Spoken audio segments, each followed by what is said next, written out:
Hi, welcome to Jova designing and crafts. இதில் வந்து ப்ளவுஸோடைய front சைடை வந்து எப்படி ஸ்டிச் பண்ணணும் அப்படின்னு தான் பார்க்க போகிறோம் இந்த வீடியோவில். இதுக்கு முன்னாடி பேக் சைடில் எப்படி நம்ம ஸ்டிச் பண்ணணுன்றது இதுக்கு முந்தின வீடியோவில் போட்டிருக்கேன், அதை நீங்கள் போய் பாருங்கள். இதில் பார்த்தீங்கன்னா லைனிங்கை தான் நான் கட் பண்ணி எடுத்துருக்கிறேன் அளவு துணியாக.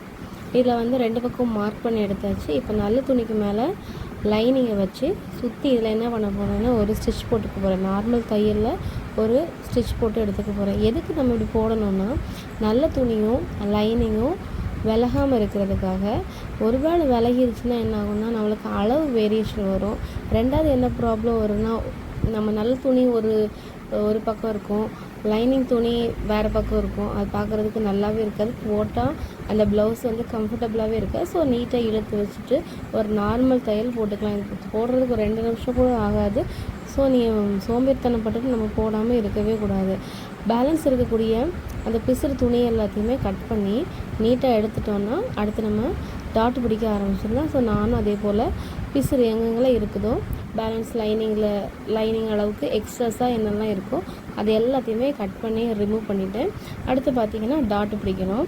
இதில் டாட்டு தான் மெயின் விஷயமே. இது தான் இதில் பார்த்திங்கன்னா குத்து மதிப்பாக இதுதான் உயரம், இது 3 பக்கமும் டாட்டிங்க வரும்னு சும்மா ஒரு குத்து மதிப்பாக போட்டு வச்சுருக்கேன்.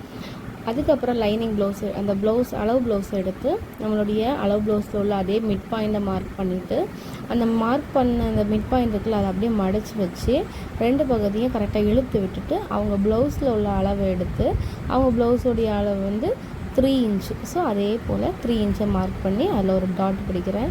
ஸோ டாட்டு போட்டுட்டு திருப்பி பார்த்திங்கன்னா மெயின் டாட்டே நம்மளுக்கு இந்த இடத்துல தான் வரப்போகுது. ஸோ இந்த கீழே இருக்கக்கூடிய டாட்டு தான் நம்மளுக்கு மெயின். இது பார்த்திங்கன்னா 3.5 இன்ச் வச்சு 1.25 அளவுக்கு அவங்களுடைய டாட்டு. அவங்களுடைய அளவு துணியில் 1.25 இருந்தனால நானும் இதில் கரெக்டாக 1.25 வச்சுருக்கிறேன். இந்த டாட்டில் பார்த்திங்கன்னா தப்பி தவறி சின்னதாகிடுச்சுனாலோ, அதாவது டாட் வந்து இவங்களுக்கு 1.25 சொன்னேன்னா திடீர்னு நான் 1.5 வச்சுட்டனாலோ இல்லாட்டி 1.25 பதில் 2 வச்சுட்டனாலோ அதுனாகும் அந்த கப்பு வந்து நீட்டாகவே இருக்காது. ஸோ அளவு முக்கியம். இந்த 2 டாட்டையும் இதை போல் பிடிச்சி வச்சுட்டு இழுத்திங்கன்னா அடுத்த டாட்டு நார்மலாகவே வந்துடும். ஸோ இதில் வந்து இந்த டாட்டு வந்து கொஞ்சம் ஃப்ரீயாக நம்ம தைச்சிக்கலாம் ஈஸியாக. இதுக்குன்னு மெனக்கிட வேண்டாம். அதே போல் இன்னொரு பகுதியும் அதே போல் தைச்சி எடுத்துட்டோன்னா 2 பக்கமும் நம்மளுக்கு என்ன ஆயிரும்னா கப் ஷேப்பு கிடைக்கும். அடுத்து நெக்ஸ்ட்டு வந்து நம்ம பட்டி தான் பார்க்க போகிறோம். பார்த்திங்கன்னா இதில் கப் வந்து நீட்டாக இருக்குது, எக்ஸஸ் துணி இல்லவே இல்லை, கரெக்டான கப் ஷேப் வந்து வந்திருக்கு. இது அவங்க அளவு துணியிலேருந்து எடுத்தது. அடுத்து பட்டி பார்த்திங்கன்னா இதில் 4 லேயர் இருக்குது. இந்த ரெட் கலர் வந்து 2, அதுக்கப்புறம் லைனிங் 1, நல்ல துணி 1, அப்படி 4 லேயர் இருக்குது. இதை எல்லாத்தையும் மொத்தமாக வச்சுட்டு கீழ் பகுதியை அடித்து எடுத்துகிட்டு அதை திருப்பி நம்ம வந்து ப்ரெஸ்ஸிங் ஸ்டிச் போட்டு விட்டோன்னா அது நல்லாயிருக்கும். ஃபினிஷிங் வந்து பார்க்குறதுக்கு கொஞ்சம் நீட்டாக இருக்கும். ஸோ அதனால் கண்டிப்பாக ப்ரெஸ்ஸிங் தையல் போடுங்க. அடுத்து மேலே ஒரு தையல் எக்ஸ்ட்ரா போட்டு வச்சுட்டு லைனிங் எல்லாம் நீட்டாக இருக்கிறதுக்காக ஒரு தையல், அப்புறம் லைனிங் அளவாக வச்சுட்டு மற்ற எக்ஸஸாக இருக்கக்கூடிய கிளாத் எல்லாத்தையுமே நம்ம கட் பண்ணி ரிமூவ் பண்ணிக்கிறோம். இது கட் பண்ணி ரிமூவ் பண்ணதுக்கப்புறம் இதே போல் தான் இன்னொரு பகுதியும் தைச்சி எடுத்துக்கோங்க.